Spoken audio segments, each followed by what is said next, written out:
같이 사도신경으로 살아계신 하나님 앞에 우리의 신앙을 고백하며 찬양하며 예배로 나아갑니다.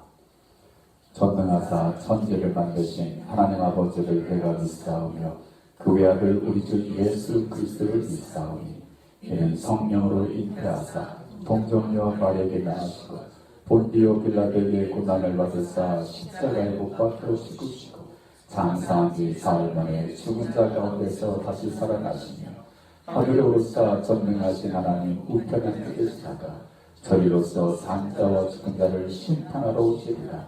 성령을 믿사오며 거룩한 공회와 성도가 서로 교통하는 것과 죄를 사하여 주시는 것과 몸이 다시 사는 것과 영원히 사는 것을 믿사옵나이다.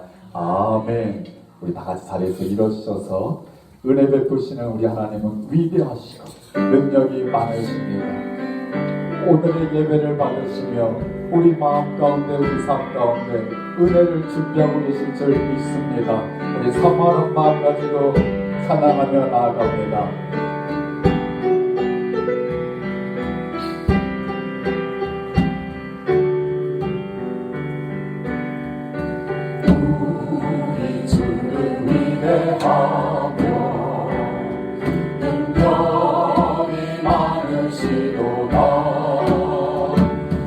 그의 지혜 무궁하며 인자는 영원하도다.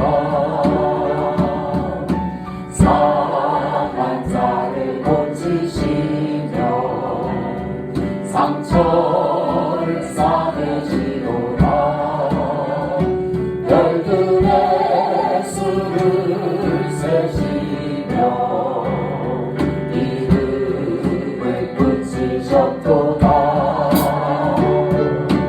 그가 구름으로 하늘을 덮으시며 땅을 위하여 준비하시니 예루살렘과 여호와를 찬송할지어다.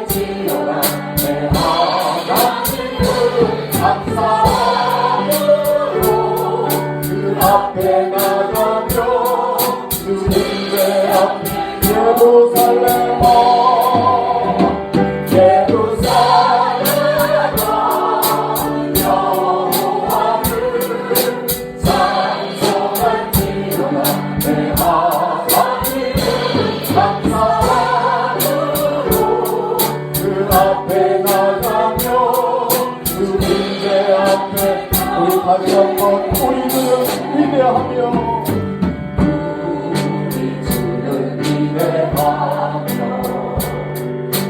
능력이 많으시도다. 그의 지혜 무궁하며 인자는 영원하도다. 아멘. 상한 자를 고치시며 상처를 싸매시도다. 결국에 수를 세시며 이름을 붙이셨도다. 그가 두로 하늘을 덮으시며 땅을 위하여 준비하시니 예루살렘아 여호와를 찬송할지어다. 내 하나님을 감사함으로 그 앞에 나가며 주님의 앞 예루살렘아 예루살렘아 여호와를 찬송할지어다. 내 하나님을 감사함으로 그 앞에 나가며 주님께 우리 마지막으로 예루살렘아 예루살렘아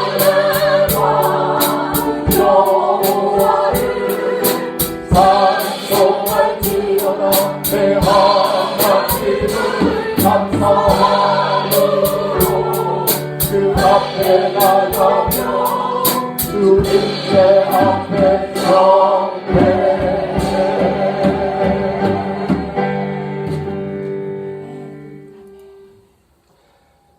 예배를 열어주신 하나님 고맙고 감사합니다. 이곳에 우리 하나님 함께하고 계시는 줄 믿습니다.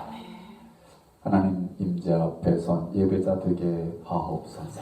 온전히 하나님께 드려지는 예배 되게 하옵소서. 하나님의 은혜로 사는 백성들입니다. 사모합니다. 이 아침에 하늘을 문을 여시고 은혜를 베풀어 주옵소서. 영혼의 만족을 가지고 기쁨을 가지고 세상으로 나아가 믿음 가지고 살아갈 수 있는 하나님의 백성들 다 되게 하옵소서. 예수님의 이름으로 기도하옵나이다. 아멘. 우리 다 같이 자리에 앉으시고 찬양하겠습니다.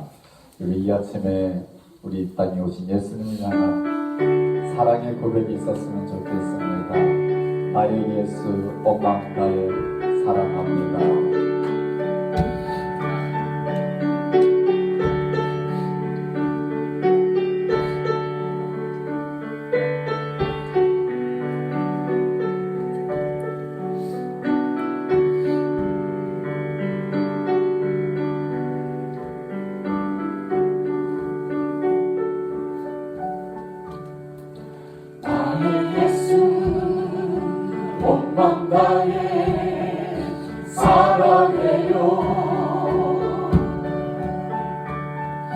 나의 예수 목만 다해 경배해요. 예수님께 목만 다해 순복해요. 영원토록 찬양을 다시 한번 나의 예수 나의 예수 온맘 다해 사랑해요. 아멘. 나의 예수 온맘 다해 경배해요. 예수님께 온맘 다해 순복해요. 영원토록 찬양을 드립니다. 당신을 순전하고 아름다운 주이십니다. 거룩하고 사랑스러운 능력과 영광의 주이십니다. 하늘과 땅이 주 찬양해 영광의 왕을 영원한 주를 영광의 왕 영원한 만물의 주 영원토록 당신을 승려하고 아름다운 주이십니다. 거룩하고 사랑스러운 능력과 영광의 주이십니다.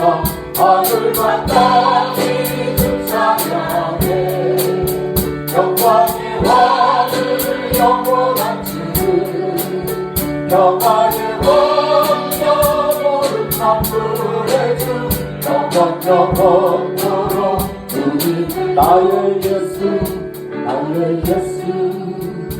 엄마 나의 사랑해요. 나의 예수 엄마 나의 경배해요. 예수님께 온맘 다해 순복해요. 영원토록 찬양을 영원토록 영원토록 찬양을 드립니다. 아멘, 아멘. 찬양 받으시기 합당하신 주님 앞에 우리의 삶이 찬양이 되기를 원합니다. 내 평생에 가장 복된 일, 우리 주님을 만난 것이, 주님을 믿는 것이, 주의 길을 걷는 것이 줄 믿습니다. 이 모든 것에 우리는 결코 후회가 없습니다. 나의 평생에 가장 복된 일이 내가 예수님을 만난 것이라. 나의 평생에 가장 잘한 일은 내가 예수님을 주로 섬기며 이 세상 살 동안, 이 세상 살 동안 내가 걷는 길이 때론 험하여서 넘어질 때도 주의 강한 손이 나를 붙드시니 나는 예수님만 주로 섬기며 살리. 아멘. 나는 주를 섬기는 것에 후회가 없습니다. 내가 걸어온 모든 시간 다 주의 은혜를, 내가 걸어간 모든 날도 주만 섬기며 살리. 오직 예수 이름 부르며 살아가리라. 이것이 나의 간증이요, 이것이 나의 찬송일세. 나 사는 동안 끊임없이 구주를 이것이 나의 찬송이요,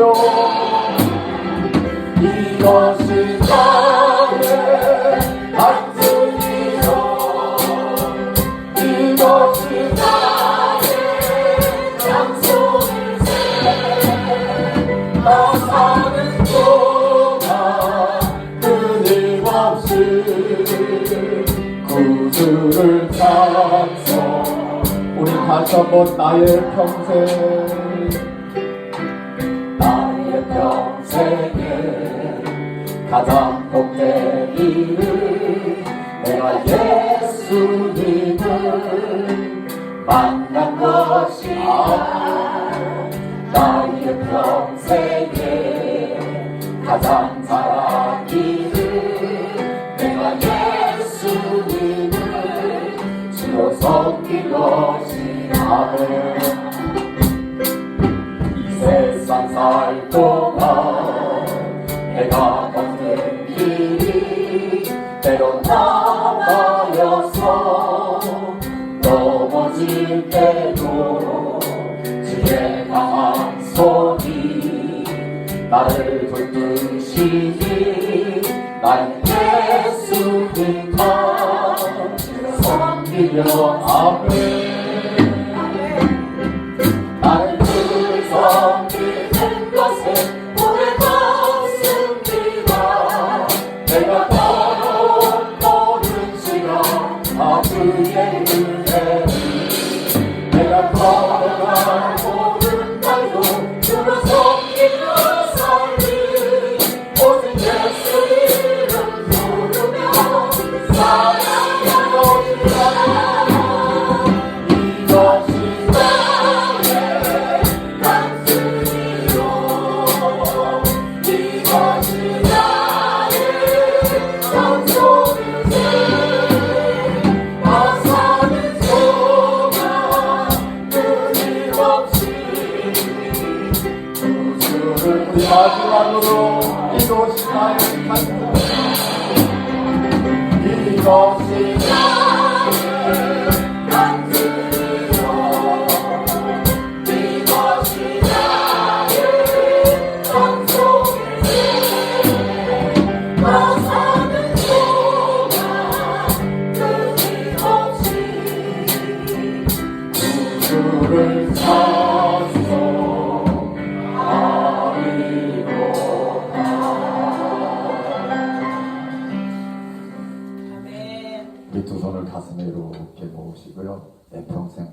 찬송하며 살겠습니다. 이렇게 고백할까요?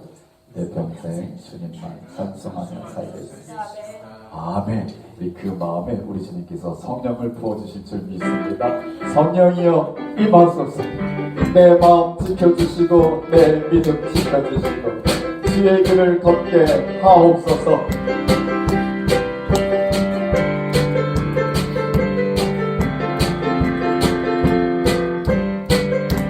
성령이여 성령이여 임하소서. 아멘. 내 마음 나의 심령 위에 주님의 은혜의 감비 내려 날 흠뻑 적셔 주옵소서. 할렐루야. 주의 권세 주의 능력 임하셔서 악한 권세 모두 깨뜨리고 주님 나라 임하소서.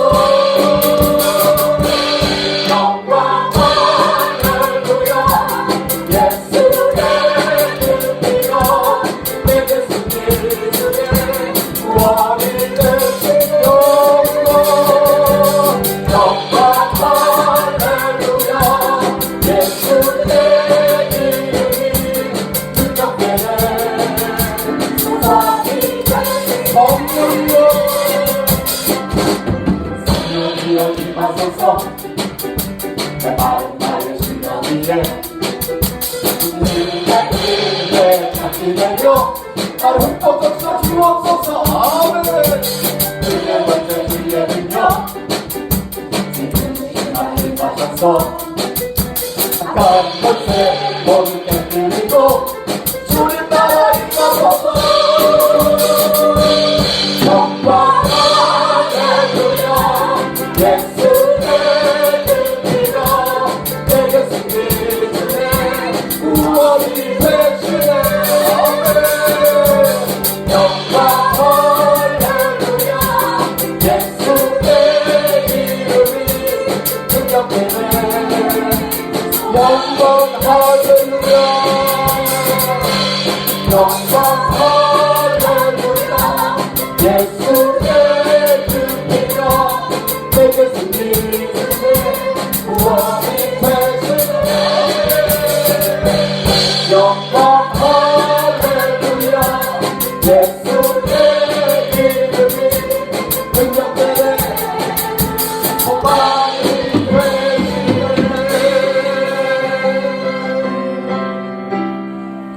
우리를 능하게 하시는 분이 누구시라고요?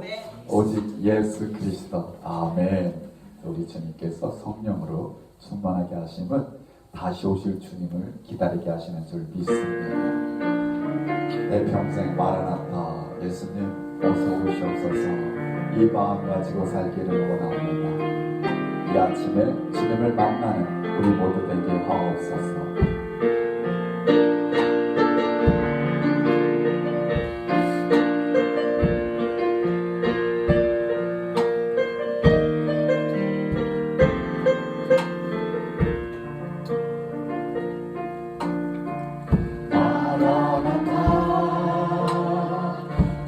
예수여 어서 오시옵소서.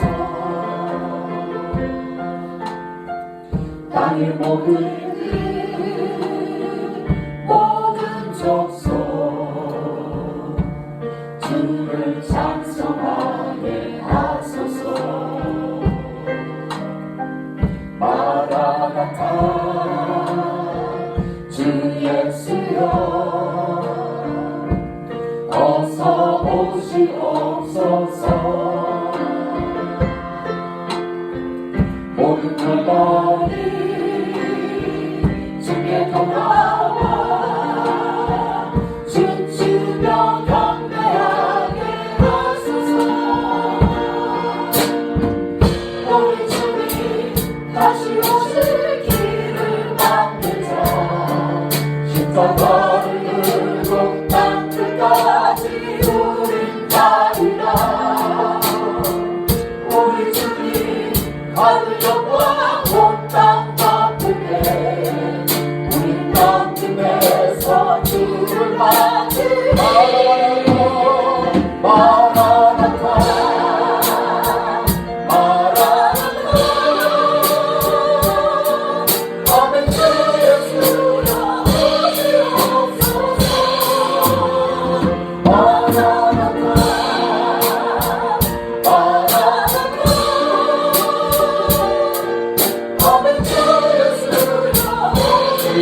한번 마라나타 마라나타 주 예수여 어서 오시옵소서 땅의 모든 족속 주를 찬송하게 하소서 마라나타 주 예수여 어서 오시옵소서 온 열방이 주께 돌아와 춤추며 경배하게 하소서 우리 주님 다시 오실 길을 만드자 십자가를 들고 땅 끝까지 우리 가리라 우리 주님 하늘 영광 온 땅 넘을 때 우리 땅 끝에서 주를 맞이 마라나타 마라나타 마라나타 아멘 주 예수여 오시옵소서 마라나타 마라나타 아멘 주 예수여 오시옵소서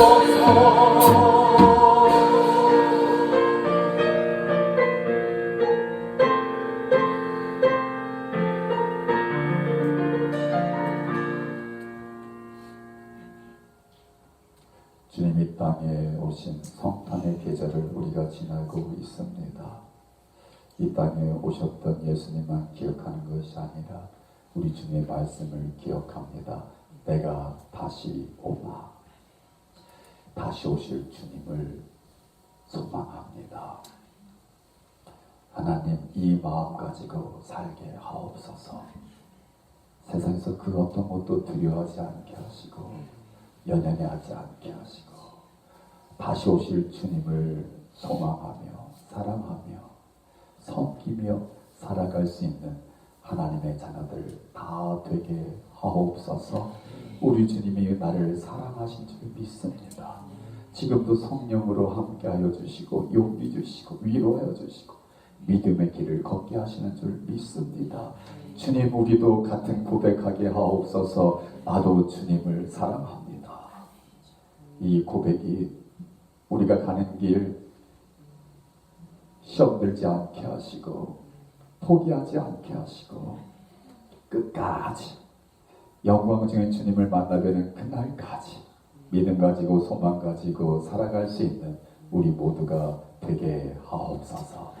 하나님 예배 가운데 임하여 주시고 예배드리는 심령들 받아주시옵시고 특별히 마음에 가진 소원과 주님 앞에 드리는 기도 제목 가운데 하나님 위로하여 주시고 가장 좋은 것으로 허락하여 주셔서 영혼의 기쁨 있게 하시고 하나님 앞에 감사가 있게 하시고 세상을 향하여 담대하게 복음을 전하며 살아갈 수 있는 우리 모두가 되게 하옵소서.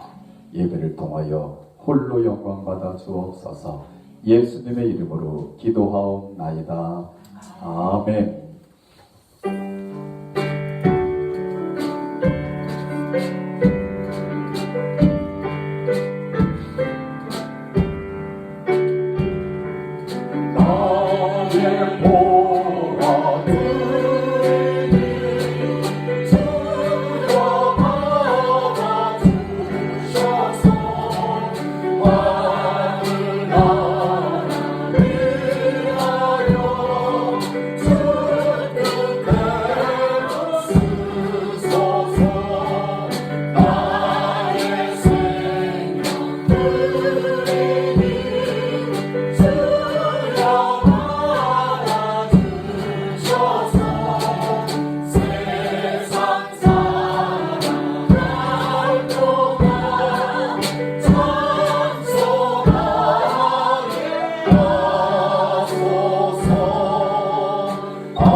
나오셔서 축복이 되주시고 말씀 전해주시길 부탁드립니다. 우리 고신남 성교사님 제가 많이 소개하지 않겠습니다. 우리 성교사님 나오실 때 우리 할렐루야로 우리 박수를 한번 영접해 주시면 고맙겠습니다. 성교사님 나오시겠습니다. 할렐루야.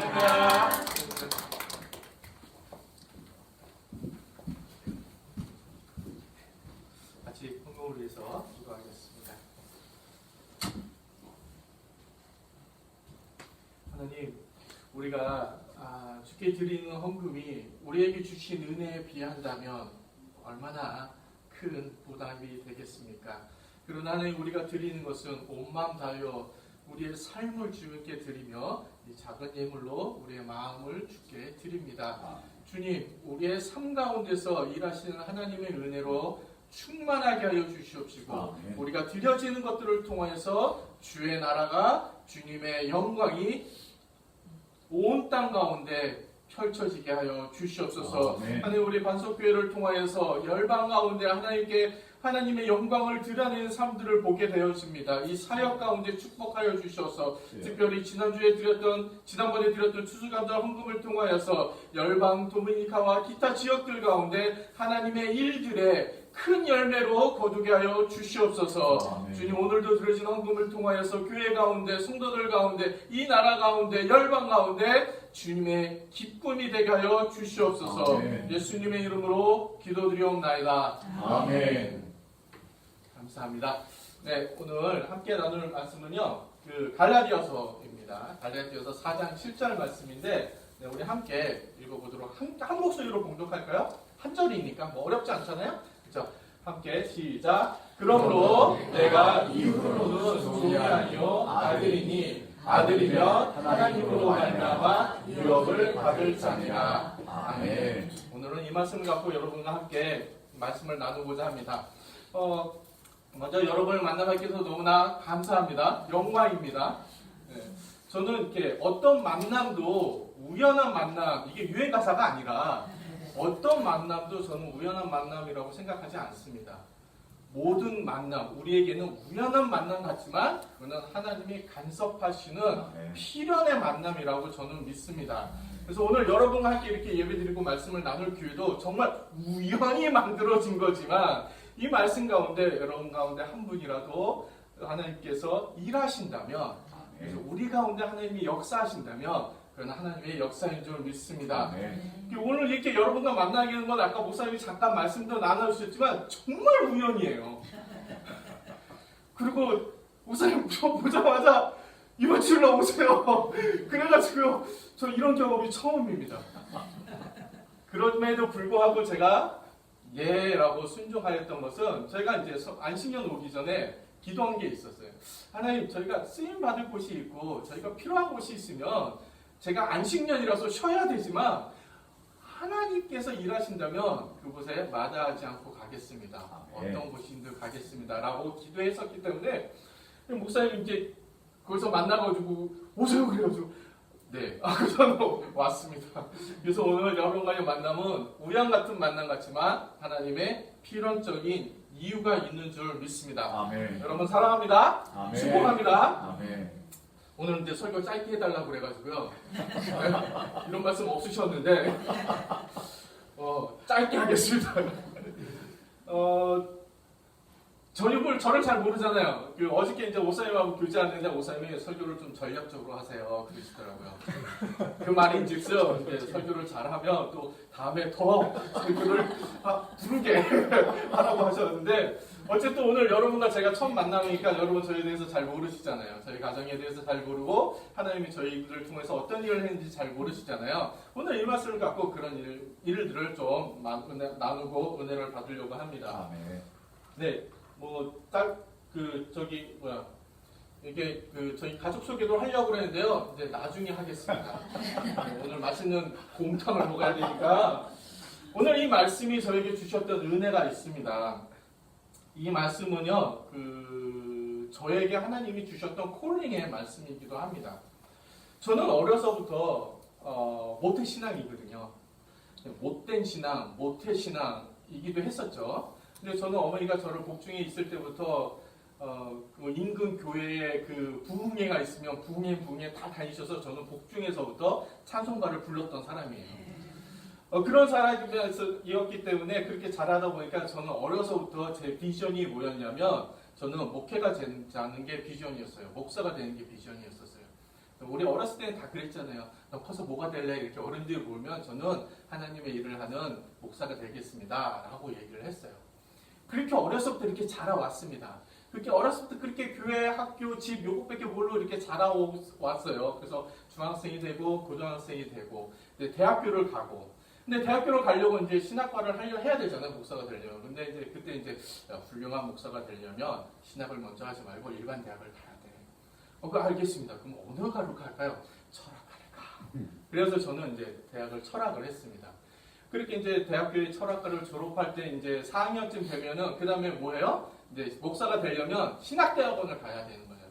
그래서 신학대학원을 가려고 준비를 했습니다. 제가 평생을 목사로 되겠다고 헌신했으니까 제가 얼마나 많이 기도를 했겠어요. 저만 기도했겠어요? 저희 아버님, 장로님, 어머니, 권사님인데 또 얼마나 기도하시겠어요? 우리 어머니, 아버님만 기도했겠어요? 우리 교회에서 우리 교회, 시골 교회에서 이제 목사가 나온다. 얼마나 목사님이요, 권사님이요, 집사님이 기도를 해주셨겠어요? 제가 아는 사람들이 다 저를 위해서 기도를 했습니다. 그렇게 저는 열심히 아침 6시부터 밤 12시까지 정말 대학교 3, 4학년 때 공부했어요. 그리고 이제 시험을 딱 쳤어요. 그럼 어떻게 됐을까요? 그렇죠. 제가 이렇게 질문한 의도가 있죠. 저는 떨어진다는 생각을 한 번도 한 적이 없어요. 어려서부터 제가 목사로 헌신해서 제가 성경을 읽었으면 얼마나 많이 읽었겠습니까? 기도를 하면 얼마나 기도를 했겠습니까? 봉사를 얼마나 많이 봉사를 했겠어요? 하나님, 제가 주님의 일을 하겠다고 헌신했는데 주님 나를 선하게 인도하실 줄로 믿었어요. 그리고 시험을 열심히 준비했어요. 당연히 될 줄 알았어요. 근데 떨어졌어요. 그때 저희 심정은 정말 하늘이 깜깜하다는 걸 여러분 아실지 모르겠는데 하늘이 깜깜하고 무너지고 낙담하고 좌절하고 실패하고 정말 어디 모든 사람한테 내가 목사가 될 거라고 하는데 신도안에 떨어져서 부끄러워서 얼굴을 못 들고 다니고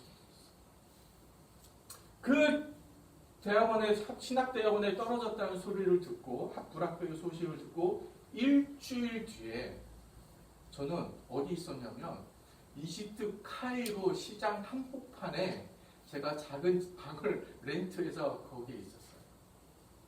저는 그때까지 선교라는 말을 들어본 적이 없어요. 부끄럽지만 저는 선교사를 만나본 적이 없어요. 근데 제가 대학 신대원에 불합격했다는 소식을 듣고 제가 대학교 때 IVF라는 기독 동아리 활동을 했는데 제 대학 선배가 그 소식을 듣고 야, 너 이제 떨어지니 뭐하냐? 아 그래, 너 저기 이집트라는 곳에 좀 거기 선교사 있는데 거기 가서 좀 단기 선교하면 어떠냐?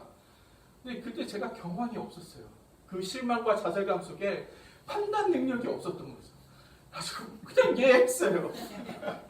그때 88년 제가 88학번인데 그때는 그 여권도 없었고요. 제가 해외여행을 가본 적도 없고요. 아무것도 없는데 그 일주일 사이에 여권 만들고 비행기 사고 허락받고 이집트 카이로 시장 한복판에 조그마한 방을 렌트해가지고 제가 거기 있었던 거예요.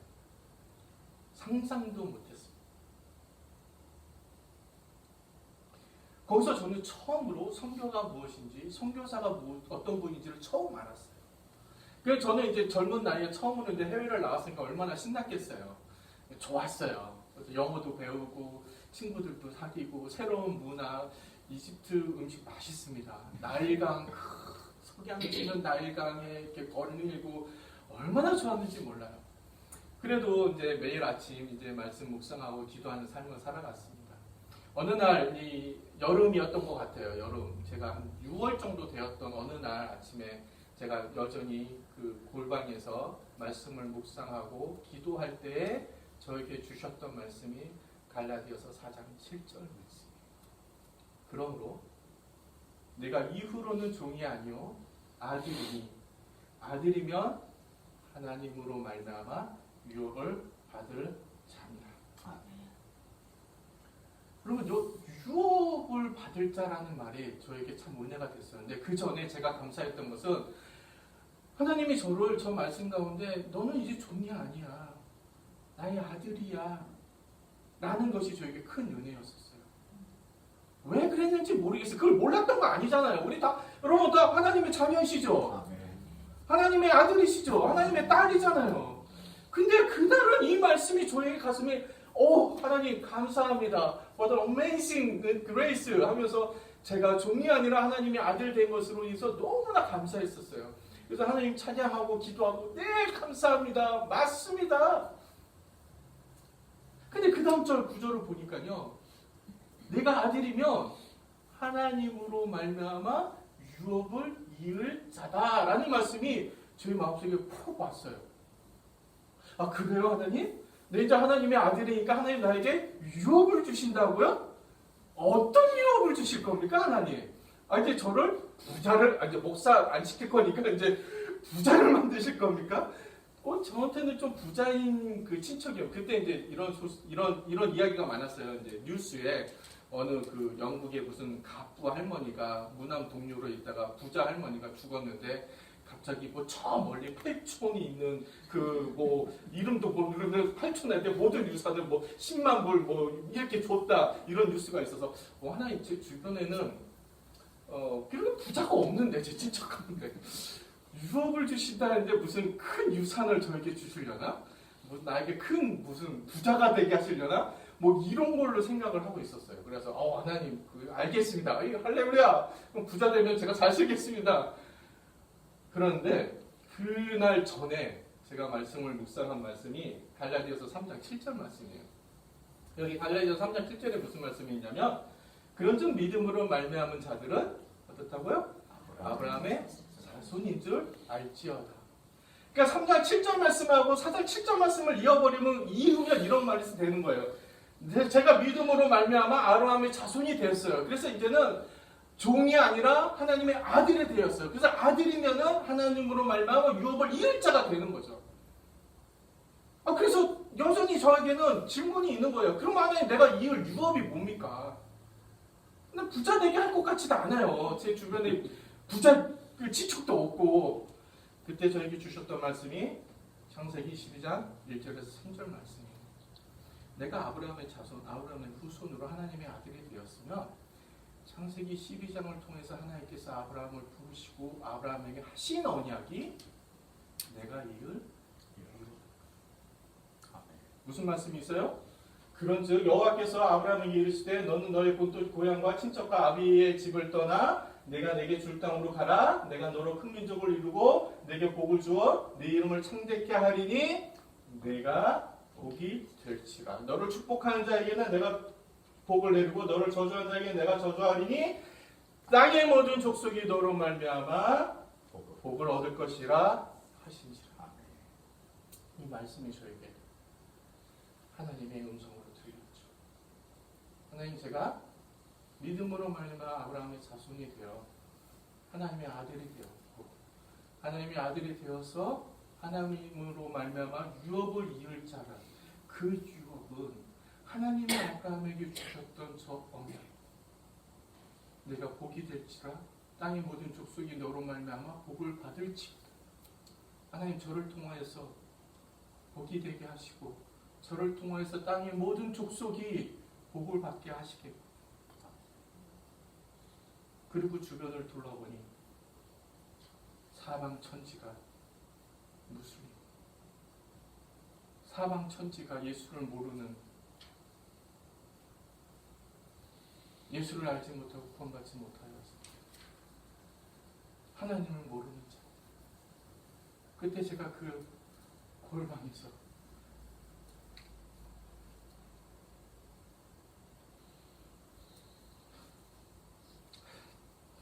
제가 이 말씀 나눌 때 그때 그 감격이 저에게는 아직도 제가 평생을 목사로 헌신하여서 목사가 되기 위해서 준비하였지만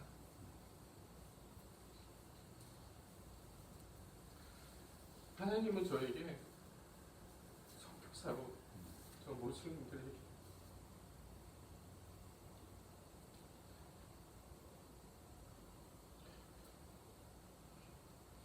예수를 알지 못하고 죽어가는 구원받지 못한 저 족속들에게 네가 복이 되어라.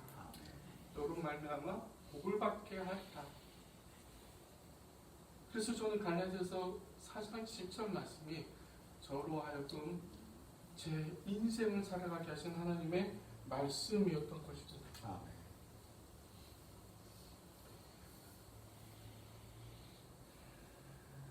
사실 이 말씀은 저에게만 주신 말씀이 아니에요. 2000년 전에 사도 바울을 통하여서 갈라디아에 있는 교인들에게 주셨던 말씀이에요. 그리고 30년 전에, 그때가 1993년이었어요. 30년 전에 저에게 주셨던 하나님의 말씀이에요. 그리고 이 말씀은 오늘 이 시간에 여러분에게 주시는 하나님의 말씀입니다. 여러분은 더 이상 종이 아니고 하나님의 아들, 하나님의 자녀가 되어서 영접하는 자, 꼭 그의 이름을 믿는 자에게 하나님의 자녀가 되는 권세를 주셨어요. 여러분과 저는 이제는 더 이상 종이 아니고 믿음으로 말미암아 아브라함의 자손이 되어 하나님의 자들이 되어서, 자녀가 되어서 하나님으로 말미암아 유업을 이을 자가 되었다는 것이죠. 그러면 여러분이 이을 유업이 무엇입니까? 저에게는 그 유업의 창세기 12장 1절에서 3절로 땅의 모든 족속이 너로 말미암아 복을 받을지리라. 하나님, 제가 모순이 이 신앙들에게 가서 그들에게 하나님의 복을 받게 하겠습니다. 그럼 오늘 여러분에게는 하나님이 질문하십니다. 여러분이 하나님에게 질문하셔야 됩니다. 하나님, 내가 이을 유업이 무엇입니까? 내가 하나님으로 말미암아 이을 유업이 무엇입니까? 저는 여러분이 오늘 이 예배 가운데 그리고 집으로 돌아가셔서 여러분이 하나님과 독대하는 시간에 하나님께 여쭙고 그 응답의 삶으로 여러분의 여생을, 믿음의 여생을 하나님과 함께 동행하여 축복의 근원이 되시는, 복이 되시는 삶이 살기를 주님의 이름으로 축원합니다. 아멘. 저는 이 말씀 때문에 1994년에 목사의 비전에서 선교사의 비전으로 바꿨습니다. 그리고 준비하였습니다. 2005년에 파송을 받아서 2006년에 미국 포트 워싱턴에 제가 소속이 웩 국제선교회인데 웩 국제선교회 미국 본부가 포트 워싱턴 필라델피아 위에 있습니다. 거기 2006년에 와가지고 선교 훈련 받고 2007년 4월 9일날 키르기스탄 땅에 가게 되었습니다.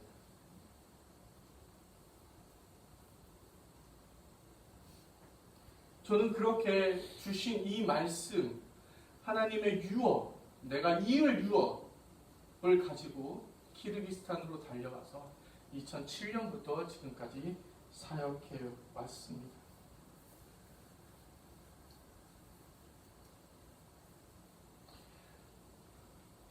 키르기스탄 하면 잘 모르시잖아요. 아까 목사님이 잠깐 소개해 주셨는데 정말 여기 유라시아의 한복판에 있습니다. 그 목사님이 제가 보니까 자료조사를 잘하세요. 전 세계에 스탄이라는 나라가 땅이라는 의미가 있는데 스탄이라는 나라가 7개 있어요. 그 중에 5개 나라가 중앙아시아입니다. 7개는 파키스탄도 들어가고요. 아프가니스탄이 들어가는데 얘네는 중앙아시아로 안 쳐요. 근데 나머지 5개 카자흐스탄, 우즈베키스탄, 투르크메니스탄, 타지키스탄, 키르기스탄 이렇게 5개 나라를 중앙아시아라고 합니다. 이 키르기스탄은 정말로 안 알려진 나라예요. 카자흐스탄이나 우즈베키스탄 정도만 돼도 되게 유명하고요. 투르크메니스탄 하면은 하여간 독재, 하얀 나라, 영원히 꺼지지 않는 불 이런 걸로 유명한 나라고요. 타지키스탄 하면 또 세계의 지붕, 파미르 공원으로 또 유명한 나라예요. 근데 키르기즈스탄은 도통 들어본 분이 없어요. 저도 사실은 저 나라 가기 전에 몰랐거든요. 이 키르기스탄은 북쪽에 카자흐스탄, 서쪽에 우즈베키스탄, 남쪽에 타지키스탄, 동쪽에 중국하고 연결되어 있는 산악지대예요. 마운티어스 컨트리예요. 75%의 국토의 75% 정도가 3,500m 이상이에요. 저희가 살고 있는 비슈케크라는 곳도 해발 고도 800m. 저희가 처음에 가서 사역했던 옷이라는 곳도 1000m. 그래서 처음 오시는 분들은 어질어질하다고 두통이 있다고 하는 그런 고산지대, 고산까지는 아니지만 어쨌든 높은 지역이에요. 그러니까 여러분 국토의 75%가 3,500m 이상이 있으니까 거기서 뭘 하겠습니까? 공장을 짓겠습니까? 농사를 짓겠습니까? 그러니까 이 사람들은 유목민족이에요. 네, 그래서 이제 여러분 몽골 때문에 유명한 그 게르, 율타르 이런 것 이동식으로 해서 양 끌고 소 끌고 말 타고 여기 갔으면 풀이 있으면 살다가 없으면 이쪽 가서 또 푹 뜯어 먹고 하던 민족이 이제 키르기스탄이라는 곳입니다. 이 스탄이라는 곳이 땅인 것처럼요. 그 앞에 키르기즈라는 그는 그 트라이브 이름이에요. 키르기즈 사람들의 땅, 키르기즈스탄. 카자흐스탄, 카자흐이라는 사람들의 땅, 카자흐스탄. 우즈베키스탄, 우즈벡인들의 땅, 우즈베키스탄입니다. 이건 상식. 상식도 가르쳐 드립니다. 여기에는 그 인구가 한 700만 명 정도 됩니다. 조그만 나라예요. 땅 면적은 남북한을 합친 면적인데도 우리는 7천만 명인데 여기는 700만 명이에요. 왜냐하면 75%가 3,500m 있으니까 사람이 살 곳은 아니잖아요. 700만 명인데요. 너무나 가난해요. 1년 그 우리 때는 GMP라고 했는데 요즘은 GDP라는 말을 하는데 GDP가 1년에 1,400불 정도 돼요. 1년 내내 1,400불. 그냥 빈곤 나라예요. 그러니까 여기는 공장이 없어요. 아무것도 없으니까 벌어먹을 것이 없으니까 700만 명 중에 한 200만 명이 해외 나가서 러시아로 가고 카자흐로 가고 터키로 가고 한국도 가고 일본도 가서 거기 가서 노동을 해서 그 월급을 이제 본국으로 보내면 남아있는 가족들이 그걸로 이제 살아가는 거죠. 우리 80년대에 한국도 막 사우디로 보내고 막 독일로 가고 막 그랬잖아요. 그랬던 그런 나라입니다. 인구의 90% 이상이 무슬림입니다.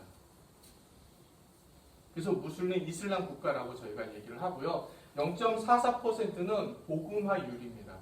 여기는 1991년부터 구스론으로부터 독립해서 1991년에 독립한 이후로 선교사들이 열심히 가가지고 복음을 전했어요. 그런데도 0.44%예요. 이 나라에 6,300개의 마을과 도시가 있어요. 근데 5,800개의 마을과 도시에 아직도 교회가 없고 복음이 전해지지 않은 미전도 지역, 미전도 나라입니다.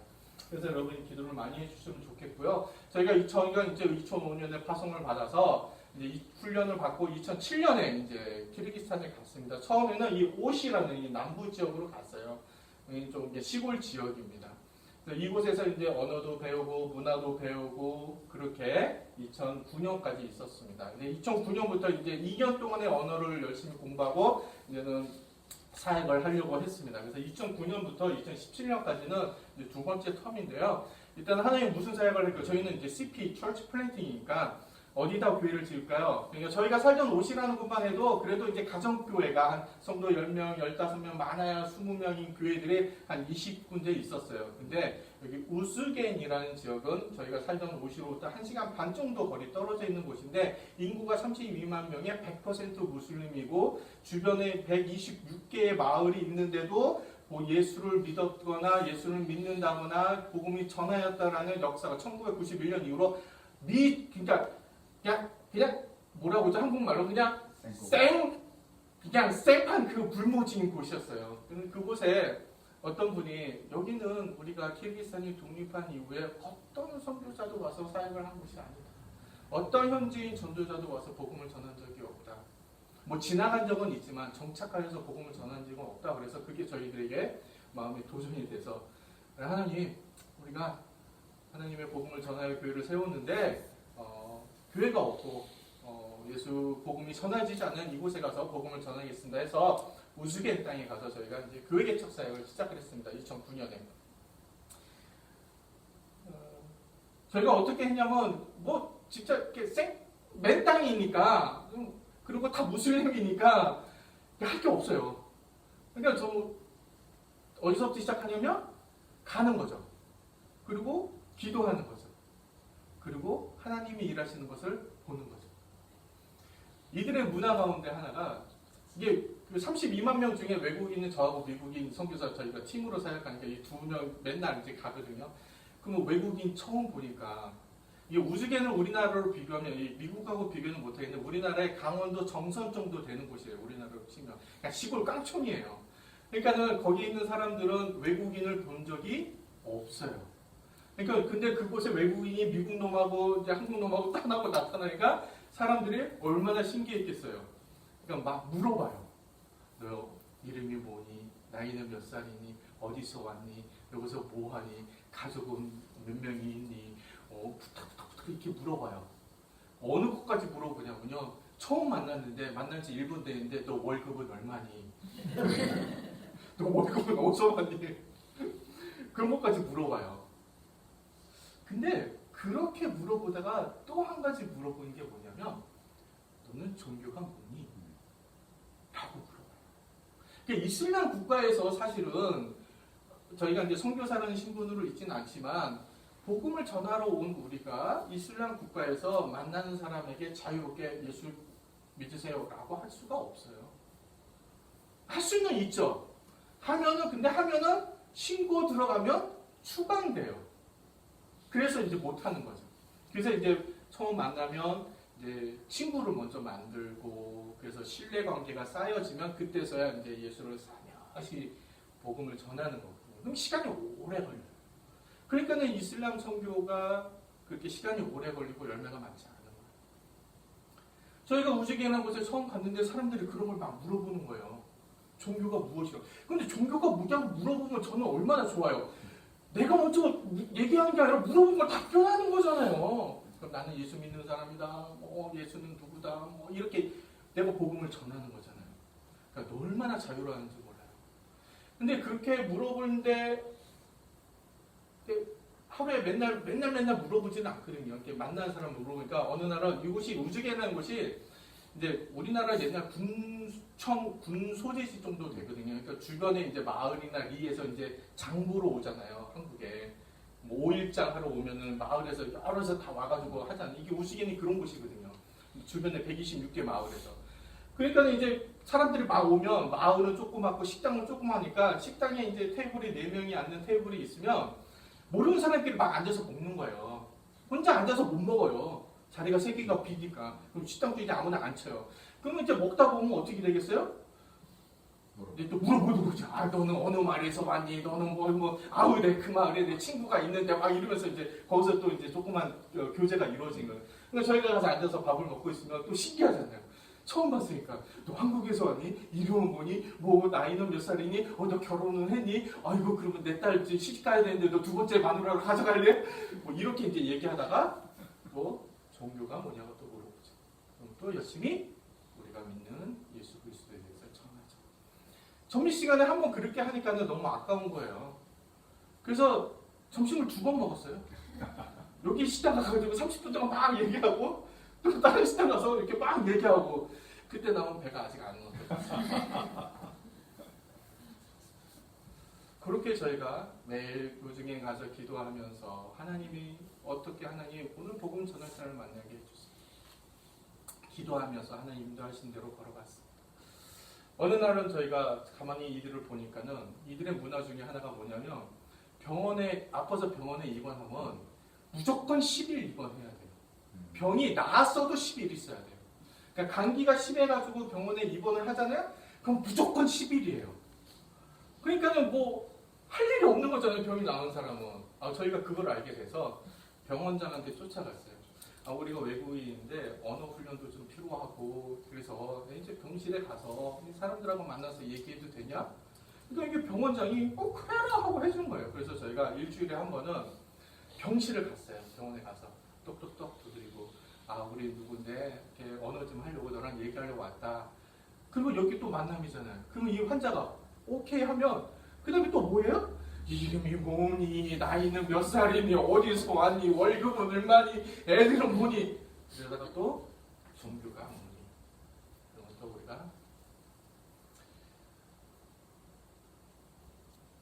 그러다가 저희가 쿠바네츠백이라는 아저씨를 만났어요. 그 병실에서 이렇게 종교 얘기를 하다가 성경을 읽고 싶어하는 분들에게 저희가 성경을 전해줬어요.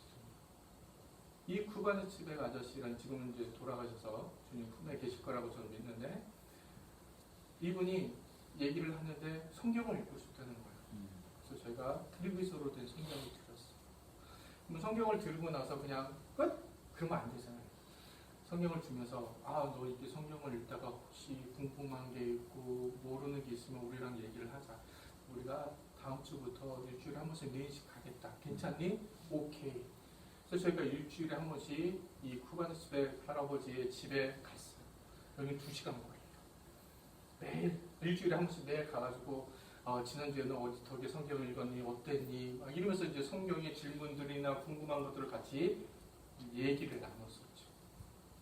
그렇게 2년을 다녔어요. 2년을 성경 공부를 했으니 이제는 예수 믿을 때가 되지 않았을까요? 그래서 어느 날은 이제 거의 온 것 같아요. 이제는 복음을 제시하며 예수를 믿자고 초청을 하면 예수 믿을 것 같아요. 그래서 우리 미국인 선교사하고 같이 기도하고 이번 주에 가요. 그래가지고 이제 막 예수 믿으려 하면은 이 사람은 또 뒤로 한 발짝 와 있어요. 후퇴된 거죠. 그리고 또 이상한 또 질문을 해요. 그러면 또 열심히 또 답변하고 기도하고 하고 이제 다음 주는 될 거야. 그래서 또 다음 주에 기도하고 가서 이제 영접하고 초대를 하려면 또 뒤로 한 3발자국 가요. 그렇게 2년을 다닌 거예요. 그래서 어느 날 저희 미국 선교사하고 저희 팀이니까 이거는 우리 싸움이 아니다. 우리가 어떻게 할 수가 없다. 이분의 구원의 문제를 갖고 우리는 특별한 것을 해야 된다. 이렇게 반복할 수는 없다. 그래서 저희 팀이 저희 아내, 저희 미국 선교사 아내 4명이서 팀 모임을 하면서 금식 기도를 하기로 했습니다. 3일. 이거는 우리의 싸움이 아닙니다. 이거는 영적인 싸움이니까 이 부분이 지금 2년 동안 말씀을 듣고 하나님 앞에 지금 직전에 있는데 이분이 예수를 영접하면 성령의 역사 아니면 할 수가 없습니다. 우리가 3일 동안 금식 기도하겠습니다. 그리고 3일 동안 금식 기도를 시작을 했어요. 그리고 저희는 3일 금식 기도를 끝냈죠. 둘째 날인가 3일째인가 전화가 왔어요. 쿠바네츠백. 어떤 전화가 있을까요? 아니 이 정도면 이제 아셔도 이분이 예수를 영접했어요.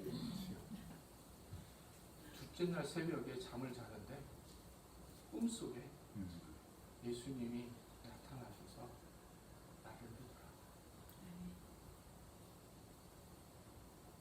그래서 그날 이분이 예수를 영접하고 새벽 5시에 온 가족을 모아서 나는 이제부터 예수를 믿는다.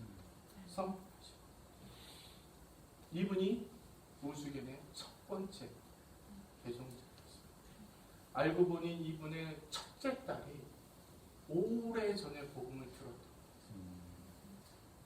그래서 이분의 첫째 딸이 우주견의 첫 번째 세례를 받은 분이 3명인데 2013년에 첫 번째 세례를 받은 자 중에 한 분이 이분의 딸. 이렇게 해서 우주견의 교회가 시작이 되었습니다. 그래서 2017년까지 저희가 이제 우주견에서 교회 개척 사역을 했고요. 그러다 이제 하나님이 보내신 현지인 사역자가 와서 현지인 사역자가 신학 공부하고 목사가 되어서 교회를 잘 목양하는 모습을 보면서 저희는 미션 컴플리트 교회 세우 개척 사역을 마무리하고 현지인 목회자님이 하나님의 교회를 잘 섬겨나가도록 하고 저희는 이제 또 기도를 열심히 했죠. 하나님 이제 저희가 무엇을 해야 됩니까? 여기는 이제 저희가 할 일이 없는 것 같습니다. 기도할 때 하나님이 저희를 이제 비시케이라는 곳으로 이동하게 해주셔서 그래서 2018년부터 지금까지 비시케이라는 곳에서 지금 사역을 해오고 있습니다. 비시케이에 가서 저희 아내는 사실 처녀 때부터 MK 미셔너리 키즈 스쿨에서 미셔너리 키즈 교사가 되는 게 헌신을 했었어요. 그래서 처녀 때 이제 아프리카에서도 이제 MK 교사로 사역을 했고 이제 선교사로 나와서 하고 싶었는데 하나님이 일단 막으셨어요. 옷이라는 곳에 가게 하셔서. 근데 그곳에서 열심히 노력했지만 이제 비시케에 가니까 비시케에는 호프 아카데미라고 하는 MK 스쿨이 있어요. 그래서 우리 아내가 2018년부터 지금 날라다니면서 열심히 사역하고 있습니다.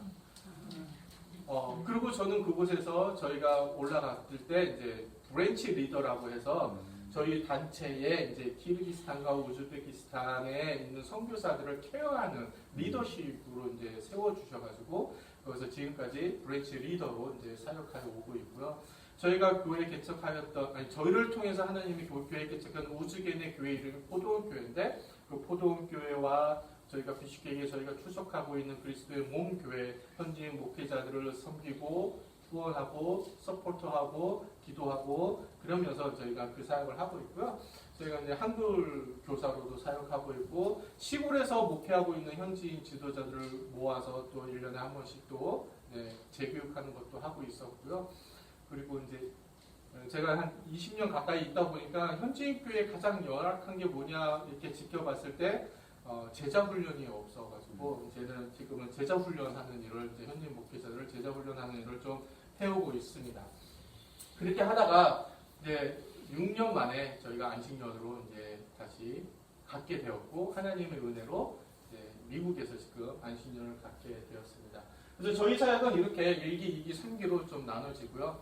2025년 5월 말에 이제 안식년 마치고 다시 돌아가면 이제 4기 사역을 하게 될 텐데 잘 모르겠지만 하나님이 또 브랜치 리더십 사역을 하게 되면 감당할 거고요. 또 목회자 지원 훈련, 제자 훈련하는 거, 저희 안에는 호프 아카데미에서 교사 사역하는 거, 그다음에 한글 교육 고려인 후손들을 하는 거, 그리고 프레스 매니지먼트도 하고 뭐 이런 일을 하는데 저에게 주신 하나님의 비전은 이 알뜰카즈 쓰레기 마을이라는 곳이 있습니다. 비슈케에 이제 쓰레기를 모아서 버리는 쓰레기 매립장이에요. 저희는 18년부터 비슈케에 살았지만 이곳을 알지 못했던 곳인데 2020년 팬데믹이 시작하면서 모든 게 불나게 됐잖아요. 근데 이 나라는 가난한 나라죠. 가난한 나라가 하루 벌어서 하루 살던 사람들이 모든 경제활동이 불나게 되어버리니까 더 어려워진 거죠. 그날 기도하는데 하나님이 저에게 주셨던 마음이 우리 것을 나누라. 그래서 저희가 저희 것들을 중에서 음식들을 좀 사서 저희 마을에 제가 살고 있는 마을에 그 어려운 분들을 좀 이렇게 돌아보게 됐어요. 근데 이제 그런 소식을 듣고 이제 다른 선교사님이나 분들이 이제 또 후원을 좀 해주셔가지고 재정이 남았어요. 이걸 어떻게 해요, 제가? 인마이 포켓 하면 참 좋겠는데 선교사 그럴 수는 없잖아요. 그래서 이걸 놓고 기도했어요. 하나님, 이거 어떻게 합니까? 그때 하나님이 이 알뜰카즈기라는 쓰레기 마을을 알게 하시고 연결해 주셔서 2020년도에 이 마을에 처음 가봤어요. 그래서 그 재정을 갖고 여기는 정말로 빈곤의 나라 중에서도 빈곤한 지역. 여기 있는 분들은 쓰레기장 가가지고 쓰레기를 주워서 연명하시는 분들이니까 정말 어려운 분들이죠. 그래서 저희가 그 남은 재정을 갖고 음식을 사가지고 그 마을에 가서 한 200가정 정도 이렇게 나눠주면서 처음 알게 됐는데 그래도 뭐 저는 이렇게 주신 거 이렇게 했으니까 끝! 잊어버리고 있었어요. 근데 2023년 1월에 제가 기도하는데 하나님이 이 마을을 다시 떠오르게 하셨어요. 제 마음속에. 그래서 다시 찾아갔더니 이 마을에 800가구가 있는데 그 마을에 1,500명의 아이들이 있어요. 이 1,500명의 아이들이 이곳이 이제 빈민 지역이고 무허가 지역이다 보니까 정부의 시스템이 하나도 없어요. 학교도 없고 보건시설도 없고 아무것도 없어요. 그러니까 아이들이요. 아이들 사진 좀 보여드릴까요? 네, 이게 쓰레기 마을에서 쓰레기장에서 연기가 나오면 다 이 마을로 와요. 그러면 24시간 저 매캐한 냄새 이곳에 사는 거죠. 이 아이들이고 이 마을입니다. 이 조그만 이게 2m, 1m 정도 되는 방인데요. 여기 6명이 살아요. 네. 이 집 어떤 큰 집이에요. 겉에서 보면 되게 좋아서 들어가 보면 생활이 이렇습니다. 네, 저희가 이제 그렇게 이제 물건을 가져가다 주는 것들입니다. 그렇게 저희가 그런 구호식품을 가지고 이 마을에 그때부터 2023년 6월부터 이 마을에 하나님께서 우리를 통해서 무슨 일을 하실지에 대한 기대를 갖고 관계를 쌓아야겠다 해서 마을 지도자를 통해서 더 어려운 20가정을 추천을 받아서 저희가 한 달에 한 번 아까 보여드린 그 구호 물품 음식 재료들을 가지고 마을을 찾아가서 20가정을 방문하면서 음식 전해주고 얘기 나누고 그 관계를 쌓아나가고 있습니다. 하나님께서 저희들을 통해서 이 마을에 어떤 일을 했을지는 아직 잘 모르겠어요. 기대는 있어요. 어떤 그림은 있지만 그게 내 그림인지 하나님의 그림인지 몰라서 기도는 하고 있습니다. 더 구체적인 건 또 나중에 기회 되면 나누도록 하고요. 그래서 이 마을에 이 어린애들이에요. 70년대 제가 70년대 자라던 모습이에요. 요 마지막 사진 여기는 진짜 엄마 아빠가 다 쓰레기 씻으러 갔는데 한 겨울에 이게 소미불이에요. 이게 다 소미불. 두꺼운 거. 근데 난방이 없으니까 요 두꺼운 이불 속에 들어가가지고 그 번데기처럼 가만히 있는 거야. 추우니까 나가지 못하고 먹을 건 없고 먹을 건 없고. 근데 이런 가정들이 800가정, 이런 아이들이 1,500명이 있는 것입니다.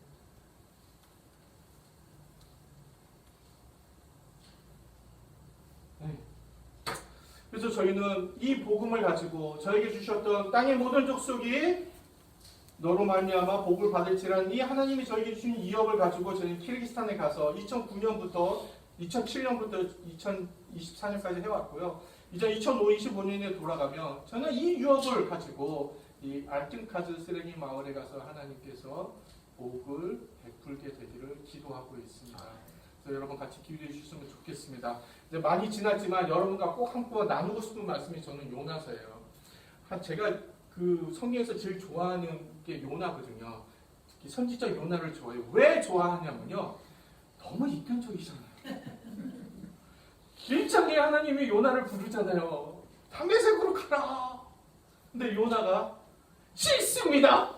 저는 못합니다. 나는 아닙니다. 도망가잖아요. 다시 쓰러. 그 도망가는 요나 잡혀서 풍랑을 만나서 바다로 던짐을 받습니다. 여러분 요나서 2장의 내용은 기억하십니까? 요나서 2장은 요나가 바닷속에서 물고기 뱃속에서 드리는 하나님의 기도예요. 거기서 요나가 그렇게 얘기합니다. 물이 나를 둘렀으되 영혼까지 하였사오며 기품이 나를 애웠고 바닷물이 내 머리를 쌓았나이다. 내가 산의 뿌리까지 내려갔사오며 땅이 그 빗장으로 나를 오랫동안 막았사오나 나의 하나님 여호와여 주께서 내 생명을 구덩이에서 건지셨나이다. 내 영혼이 내 속에서 피곤할 때에 내가 여호와를 생각하였사더니 내 기도가 주께 이뤘사오며 주의 성전에 미쳤나이다. 무릇 거짓되고 헛된 것을 숭상하는 자는 자기에게 베푸신 은혜를 버렸사오나 나는 감사하는 목소리로 주께 제사를 드리며 나의 소원을 주께 갚겠나이다. 구원은 여호와께로 말미암나이다 하니라. 이게 요나의 2장의 기도예요. 그래서 요나가 회개하고 그래서 물고기 뱃속에서 뿅 나와서 담에색에 다시 가서 복음을 전했죠. 회개하라. 그럴 때만 요나는 그냥 3일 길을 거리면서 얘기만 했더니만 왕들부터 해가지고 다 나와가지고 옷을 찢으면서 회개하는 거예요. 그 모습을 보고 요나가 어땠어요?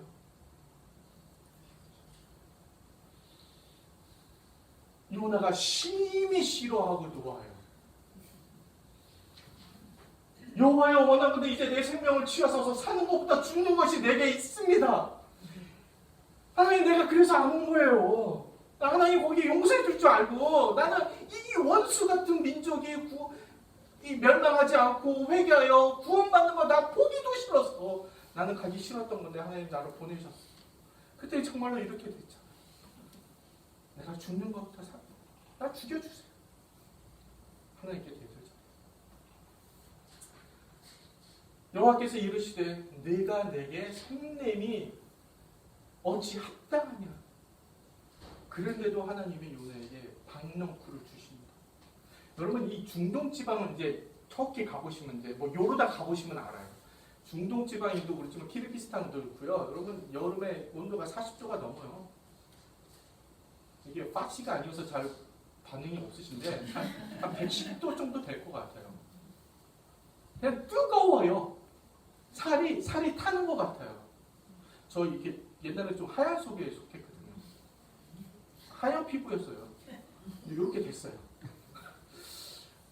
근데 건조하기 때문에 그늘에 들어가면 시원해요. 견딜 수 있어요. 그러니 그 동쪽 산에 가가지고 헐법해서 하나님 담에색을 선택하겠습니까? 나를 선택했습니까? 죽여주시옵소서, 내가 죽는 게 더 낫습니다, 이렇게 반항하던 요나에게 하나님이 박넝쿨을 주셔서 그늘을 만들어주니 요나 마음이 어떻겠어요? 하나님 내 하나님 역시 나의 하나님. 그런데 하룻밤 사이에 하나님이 벌레를 보내시어서 그 박넝쿨을 싹 없애주니 요나가 더 화가 납니다. 뭐라고 말해? 해가 뜰 때요, 하나님이 지금 동풍도 준비하세요. 해가 머리쯤에 요나가 홍곤하여 스스로 죽기를 구하며 가로되 사는 것보다 죽는 것이 내게 나으니. 하나님이 요나에게 이르시되 내가 이 박넝쿨로 인하여 성냄이 어찌 합당하냐. 이 박넝쿨로 인해 네가 그 박넝쿨 만드는데 조금이라도 일했냐? 물을 줬냐? 씨앗을 뿌렸냐? 아무것도 안 한 이 박넝쿨로 인하여서 네가 성냄이 내가 합당하냐? 대답해야 돼. 내가 성내어 죽기까지 할지라도 합당합니다. 그런 요나에게 하나님께서 이 말씀을 하세요.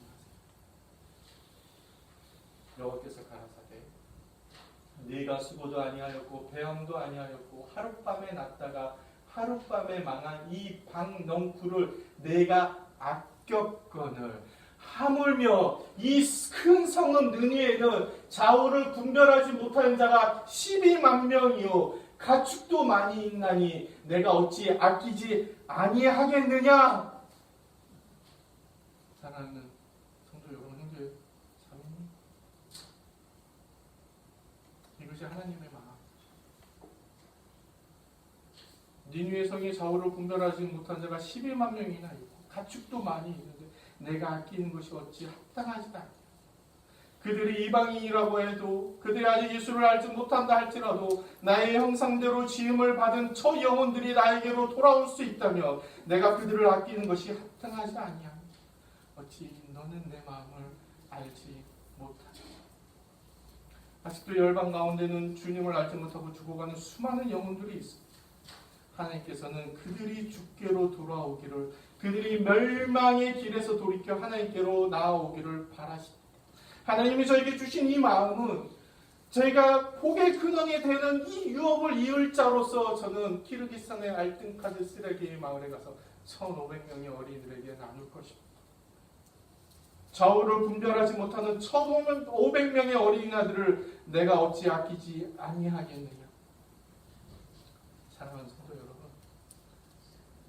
여러분의 주변에 좌우를 분별하지 못하는 영혼들이 있지 않습니다. 하나님은 그들을 아끼고 그들이 하나님께로 돌아오기를 바라십니다. 그것이 하나님의 마음입니다.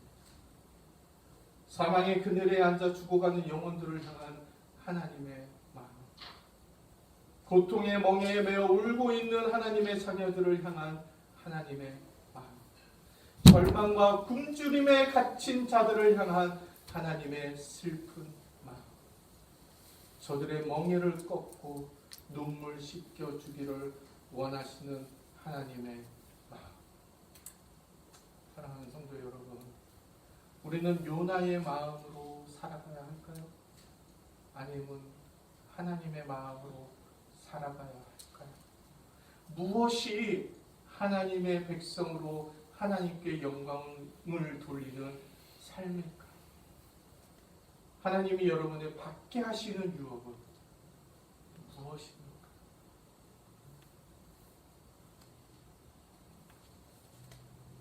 사망의 그늘에 앉아 죽어가는 그 찬양이 있는데 여러분이 그 찬양을 함께 부르면서 여러분의 은혜를 받았으면 좋겠습니다. 나는 이제 일어나 저들의 눈물 씻기기 원하시는 하나님의 마음을 누가 내게 부르짖어 저들을 구원케 할까라고 부르짖는 하나님의 음성은 누가 나를 위해 가서 나의 사랑을 전할까? 이 아버지의 마음을 가지고 기도하시는 여러분이 되었으면 좋겠습니다. 혹시 이 찬양이 준비가 됐나요? 네. 이 찬양 우리 함께 부르면서 아버지의 마음을 여러분의 마음속에 품었으면 좋겠습니다. 이 마음 찬양을 부르면서 여러분의 주변에 사망의 그늘 가운데 죽어가는 자가 있다며 그 이름을 부르시면서 외쳤으면, 기도했으면 좋겠습니다.